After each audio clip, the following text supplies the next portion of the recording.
परिचय।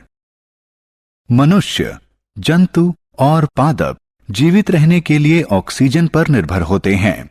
कुछ जंतुओं की श्वसन तकनीक मनुष्यों के ही समान होती है, कुछ में श्वसन प्रक्रिया पूरी तरह भिन्न होती है। पादपों की श्वसन प्रणाली भी पूरी तरह अलग होती है।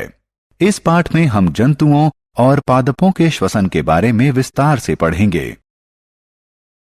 उद्देश्य। इस पाठ के अंत में आप निम्न करने में सक्षम हो जाएंगे।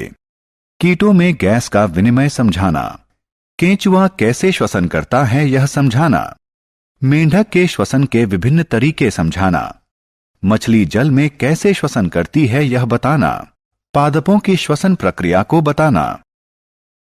कीटों में श्वसन। मनुष्यों ही की तरह कीटों को भी जीवित रहने के लिए ऑक्सीजन की जरूरत होती है। मनुष्यों ही की तरह वे अपशिष्ट के रूप में कार्बन डाइऑक्साइड को उत्पन्न करते हैं, लेकिन मनुष्य के विपरीत टिड्डा, घरेलू मक्खी, तिलचट्टे इत्यादि कीटों में फेफड़े नहीं होते। कीटों में जिस प्रक्रिया से गैसों का विनिमय होता है उसे विसरण कहते हैं। कीटों में श्वसन तंत्र। कीटों के शरीर में वायु उनके शरीर में पाए जाने वाले छिद्रों के द्वारा प्रवेश करती है। इन्हें श्वास रंध्र कहते हैं। श्वास रंध्र कीट के संपूर्ण शरीर में फैले हुए वायु नलियों के संजाल में खुलता है। इन नलियों को श्वास नाल कहते हैं और ये गैसों का विनिमय सुलभ करती हैं। कोशिकाओं तक ऑक्सीजन श्वास नाल तंत्र के माध्यम से पहुंचती है और कोशिका से श्वास नाल तंत्र के माध्यम से कार्बन डाइऑक्साइड से लेकर श्वास रंध्रों से कीट के शरीर से बाहर निकल जाती है। केंचुए में श्वसन।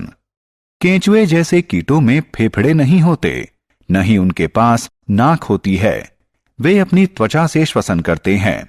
वे वायु और मृदा से ऑक्सीजन ग्रहण करते हैं। जब ऑक्सीजन उनकी आर्द्र त्वचा के संपर्क में आती है तो यह विभक्त हो जाती है।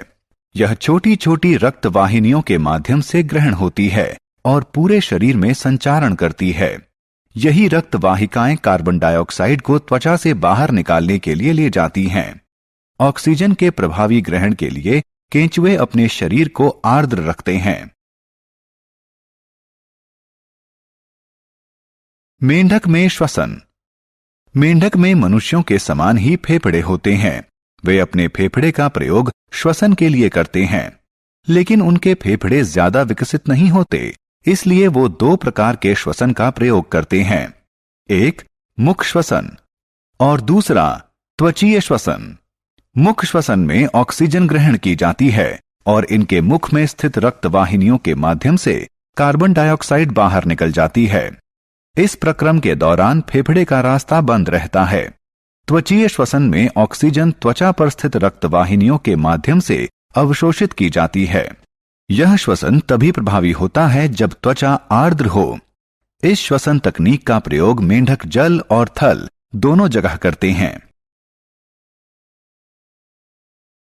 मछलियों में श्वसन। क्योंकि मछली एक जलीय जीव है, इसका श्वसन तंत्र थलीय जंतुओं से भिन्न होता है। मछली के पास गलफड़ यानी गिल होते हैं जो इसे जल में श्वसन करने में सहायक होते हैं। अतः मछली को श्वास लेने के लिए जल की सतह पर आने की कोई बाध्यता नहीं होती। वे ऑक्सीजन युक्त जल को अपने मुंह में लेती हैं और उसे गलफड़ के पास भेज देती हैं। गलफड़ में रक्त वाहिनियां स्थित होती हैं जो ऑक्सीजन को ग्रहण कर लेती हैं और कार्बन डाइऑक्साइड को जल में त्याग देती हैं। ऑक्सीजन विहीन जल फिर गलफड़ के माध्यम से शरीर से निकाल दिया जाता है। पादप और श्वसन। पादपों में श्वसन दो रूपों में होता है। एक, जब पादप के रंध्र ऑक्सीजन ग्रहण करते हैं और कार्बन डाइऑक्साइड निर्मुक्त करते हैं। ये रंध्र पादप के संपूर्ण शरीर पर उपस्थित होते हैं, यहां तक कि जड़ों में भी। दूसरा, जब प्रकाश संश्लेषण होता है। श्वसन के इस रूप में पादप कार्बन डाइऑक्साइड ग्रहण करते हैं और ऑक्सीजन निर्मुक्त करते हैं।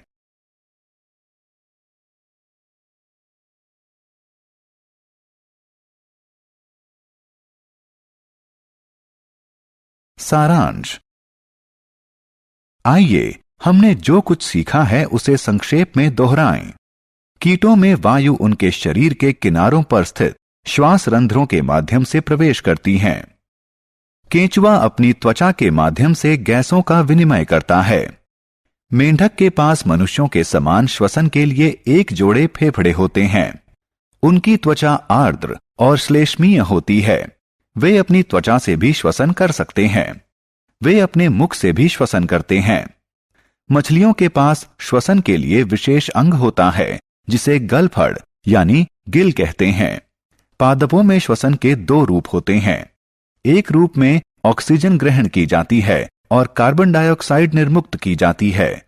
दूसरे रूप में कार्बन डाइऑक्साइड ग्रहण की जाती है और ऑक्सीजन निर्मुक्त की जाती है।